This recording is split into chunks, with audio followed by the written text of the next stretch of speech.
प्रभातखबर.com, विश्वास वही, रफ्तार नहीं। पर हम लोगों ने तमाम लाभार्थियों को सम्मानित किया। किसी को प्रधानमंत्री आवास योजना मिला है, किसी को मुख्यमंत्री आवास मिला है, किसी को आयुष्मान भारत का कार्ड मिला है, किसी को राशन कार्ड में मोदी का राशन कार्ड मिला है, किसी को रोजगार के लिए मत्स्य संपदा योजना के अंतर्गत रोजगार करने के लिए अवसर प्राप्त हुआ है, किसी महिला स्वयंसेवी समूह को रिवॉल्विंग फंड उपलब्ध कराया जा रहा है और किसी को स्वयं के रोजगार के लिए भी एक अच्छी खासी धनराशि आज यहां पर उपलब्ध करवाई गई। यानी जितने कार्य हैं विकास की परियोजना को लोकार्पण शिलान्यास भले हम कर रहे होंगे यहां पर, और अभी तो मैं कहूंगा निरोवा जी को भी और अपने तीनों एमएलसी को भी कि यहां के जिला प्रशासन के साथ बैठ करके डिस्ट्रिक्ट लेवल बैंकर्स कमेटी की बैठक को आयोजित करिए, उत्तर प्रदेश के व्यवसायिक शिक्षा और कौशल विकास विभाग के साथ बैठक करिए और एक भारी रोजगार मेले का आयोजन आजमगढ़ के अंदर किया जाए, जिससे यहाँ के नौजवानों को आजमगढ़ के अंदर ही नौकरी की संभावनाओं के लिए नियुक्ति पत्र यहीं से जारी हो सके। मैं कल गोरखपुर में था, बड़ी बड़ा कल में गोरखपुर में था, 136 कंपनियां कल गोरखपुर में आई थी और 136 कंपनियां जो गोरखपुर में आई थी उन 136 कंपनियों में इसमें फार्मेसी की भी थी, पैरामेडिकल की भी थी, नर्सिंग की भी थी और अलग अलग उसमें थी। मारुति सुजुकी ने भी वहां पे, रिलायंस जियो ने भी वहां पर अपना कैंप लगाया था और एक दिन में गोरखपुर के अंदर अकेले गोरखपुर महानगर में कल 5000 नौजवानों को नियुक्ति पत्र वहां पर देने का काम हुआ है। हम लोगों ने विगत 5 वर्ष के दौरान 5 लाख नौजवानों को सरकारी नौकरी दी। आज सरकारी नौकरी की जब बात होती है तो भाइयों बहनों कोई किसी के साथ भेदभाव नहीं कर सकता। आज हमारे उत्तर प्रदेश के नौजवानों के साथ कोई भेदभाव नहीं कर सकता। नौजवान को उसकी योग्यता के अनुरूप नौकरी देना इस सरकार का कार्य है, सरकार ने किया। जो भी नौजवान आया उसको हम लोगों ने सरकारी नौकरी के साथ जोड़ने का काम किया। उसकी प्रक्रिया है, उस प्रक्रिया के साथ जोड़ा, उसने नौकरी प्राप्त की, उसके साथ कोई भेदभाव नहीं हुआ। 1 करोड़ 61 लाख प्रदेश के नौजवानों को रोजगार की संभावनाओं के साथ जोड़ा। प्रदेश के अंदर कानून व्यवस्था की बेहतर स्थिति ने आज प्रदेश के अंदर रोजगार की संभावनाओं को आगे बढ़ाया। व्यापक पैमाने पर 1 करोड़ 61 लाख नौजवानों को नौकरी मिली। व्यापक पैमाने पर वे नौजवान आज स्वावलंबन के 2% हैं और 60 लाख से अधिक उद्यमी और कारीगर और हस्तशिल्पियों ने स्वतः रोजगार के साथ जोड़कर के इस कार्यक्रम को आगे बढ़ाया है। हमने बैंकों से लोन दिलाया, सस्ते दर पर लोन दिलाया, आवश्यकता पड़ी तो सरकार से सब्सिडी भी दी हुई। मुख्यमंत्री अप्रेंटिसशिप योजना बनाई कि विश्वविद्यालय, महाविद्यालय, पॉलिटेक्निक, इंजीनियरिंग कॉलेजेस में पढ़ने वाले जो हमारे छात्र हैं, अगर वह उद्योग के साथ जुड़ते हैं, आवश्यक नहीं कि हर परिवार की आर्थिक स्थिति एक जैसी होगी। जो कमजोर परिवार के लोग हैं, फीस नहीं है, तो हम उसको उद्योग के साथ उस नौजवान को सब जोड़ेंगे और मुख्यमंत्री अप्रेंटिसशिप योजना के अंतर्गत उस नौजवान को एक निश्चित मानदेय सरकार भी उपलब्ध कराएगी, उद्योग भी उपलब्ध कराएगा, वह पढ़ाई भी करेगा, उद्योग में काम भी करेगा, अपना प्रोजेक्ट वर्क भी आगे बढ़ाता जाएगा और उसके सामने आजीविका का संकट भी नहीं खड़ा होगा। वो कहीं भी जाएगा, देश और दुनिया के अंदर उसे सम्मान मिलेगा। ओडीओपी के लिए भी हम यहाँ पर कार्य करने जा रहे हैं। 1 डिस्ट्रिक्ट 1 प्रोडक्ट आपने देखा होगा। अभी मुझे यहाँ के जिलाध्यक्ष ने और यहाँ के सांसद जी ने एक जनपद एक उत्पाद की जो ब्लैक पॉटरी है वो मुझे भेंट की, मंत्रियों को भेंट की। यह आजमगढ़ की एक पहचान है। यहाँ के शिल्पियों, यहाँ के कारीगरों ने, आप देखिए, विपरीत परिस्थितियों में इस कार्यक्रम को आगे बढ़ाया। और मैं यहाँ के जिला प्रशासन से कहूंगा कि इस उद्यम को आगे बढ़ाने की आवश्यकता, अधिक से अधिक लोग इसमें रोजगार के साथ जुड़ सकें, इन्हें फ्री में मिट्टी मिल सके। जहां हमें व्यवस्था देनी होगी वहीं कॉमन सर्विस सेंटर के माध्यम से तकनीक उपलब्ध कराना, इनके मार्केटिंग की व्यवस्था कराना, इन्हें हर प्रकार की सुविधाओं से युक्त करना। और ये सभी कार्यक्रमों के साथ अगर हम इसे जोड़ते हुए दिखाई देंगे तो भाइयों बहनों, विकास दूर नहीं होगा और साथ साथ हर नौजवान स्वावलंबन की ओर अग्रसर होगा।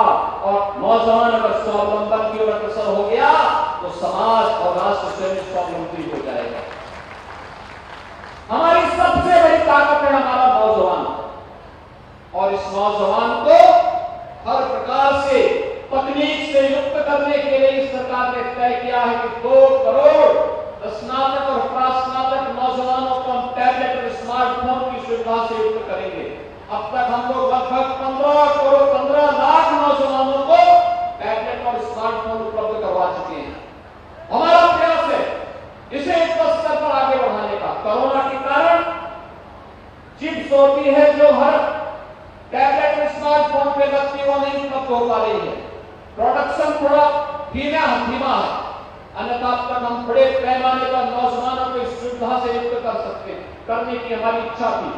और भाइयों बहनों, हमारा संकल्प है इस कार्यक्रम को हम आगे बढ़ाएंगे। और इसीलिए आज यहाँ पर रोडी के लिए कॉमन सर्विस सेंटर की स्थापना का कार्यक्रम युद्ध स्तर पर आगे बढ़े, इसके लिए मैं एमएसएमई विभाग से भी कहूंगा और जिला प्रशासन भी इस प्रकार का एक प्रस्ताव इसको भेजे, जिसे ब्लैक पोर्टली के माध्यम से ढेर सारे लोगों को यहाँ पर रोजगार की संभावनाओं के साथ आगे हम बढ़ा सकें। यहाँ के नौजवानों को हाई स्कूल और इंटरमीडिएट पास करने वाले नौजवानों के उनकी अपने रुचि के अनुसार कार्य करने का उन्हें अवसर प्राप्त होना चाहिए। आजमगढ़ को उस प्रकार के सेंटर के रूप में विकसित होना चाहिए।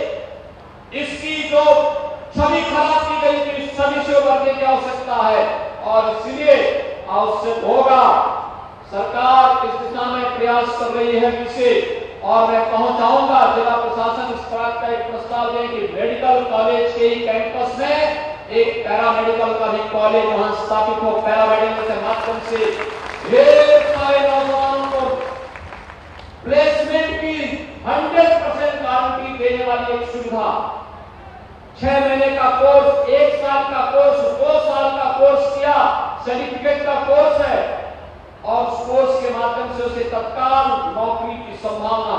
और जब कोर्स प्रारंभ हो, हमें प्रयास करना चाहिए कि वहीं पर हम लोग प्लेसमेंट कंपनियों को भी बुला करके उन्हें रोजगार उपलब्ध करवाने की कार्रवाई साथ साथ भी करें। एक बड़ा कार्य हो सकता है। और भाइयों बहनों, अभी तो हम लोग बहुत सीख आने वाले हैं। यहाँ पर आपने भोजपुरी कलाकार को सांसद बना के भेजा है, तो स्वाभाविक रूप से कला के क्षेत्र में भी कुछ कार्य होना चाहिए। हम लोग अभी हरिहरपुर जाएंगे कुछ देर बाद, और हरिहरपुर की जो संगीत की परंपरा थी, जो विश्वविख्यात थी, हरिहरपुर की इस परंपरा को और मजबूती के साथ आगे बढ़ाने के लिए क्या कुछ हो सकता है, आज हम उन संभावनाओं को भी आगे बढ़ाने जा रहे हैं। भाइयों बहनों, मैं आप सबको इस बात के लिए आश्वस्त करने के लिए आया हूं। देखिए, हमारा कोई सांसद और कोई विधायक रहा हो न रहा हो, कोरोना कालखंड में 3 बार मैं आजमगढ़ आया था। आज फिर आजमगढ़ में आया हूं और मैं फिर आपसे कहने के लिए आया हूं। मैं जब मुख्यमंत्री नहीं था तब भी मैं आता था, एक सांसद गोरखपुर का था, लेकिन आजमगढ़ में वैसे धड़ल्ले के साथ आता था। और आज फिर मैं आपके पास आया हूं आपसे कहने के लिए कि आज पूर्वांचल एक्सप्रेस वे यहां के विकास की एक बैकबोन बनने जा रही है। गोरखपुर लिंक एक्सप्रेस वे काफी लगभग 18 से 20 किलोमीटर का दायरा वो आजमगढ़ जनपद में तय करती है। पूर्वांचल एक्सप्रेस वे लगभग 83 किलोमीटर आजमगढ़ जनपद में तय करती है। यानी ये सभी चीजें इस बात को बताती हैं कि विकास इन परियोजनाओं को आगे बढ़ाने से ही हम सबके जीवन में परिवर्तन आएगा। और आज हम लोग जब समीक्षा बैठक करेंगे तो विश्वविद्यालय की प्रगति को भी तेजी के साथ आगे बढ़ाने के लिए क्या कुछ हो सकता है, उसके लिए हम पहले 108 करोड़ रुपए की व्यवस्था कर चुके हैं, जिससे तेजी के साथ विश्वविद्यालय के कार्य में किसी भी प्रकार की बाधा न आने पाए और एक भव्य विश्वविद्यालय आजमगढ़ को उनकी भावनाओं के रूप प्राप्त हो सके। इस विश्वास के साथ आज यहाँ पर विकास की ढेर सारी योजनाएं आपको प्राप्त हो रही है और विकास की ढेर सारी योजनाएं के प्रस्ताव यहाँ के माननीय सांसद जी ने, यहाँ के विधान परिषद सदस्यों ने मुझे उपलब्ध करवाए हैं। इन सबको हम तेजी के साथ आगे बढ़ाएंगे। इस विश्वास के साथ भाइयों बहनों, मैं आप सबको आज के इस अवसर पर हृदय से बधाई देता हूँ, आपको चुनाव जिताने के लिए हृदय से धन्यवाद देता हूँ और आप सबसे आह्वान करता हूँ, यह देश आजादी का अमृत महोत्सव मना रहा है।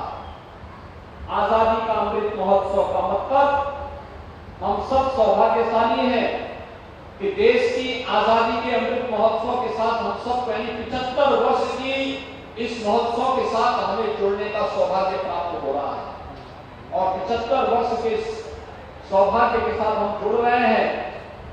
एक प्रधानमंत्री मोदी जी ने देश के लिए कुछ संकल्प लिया है।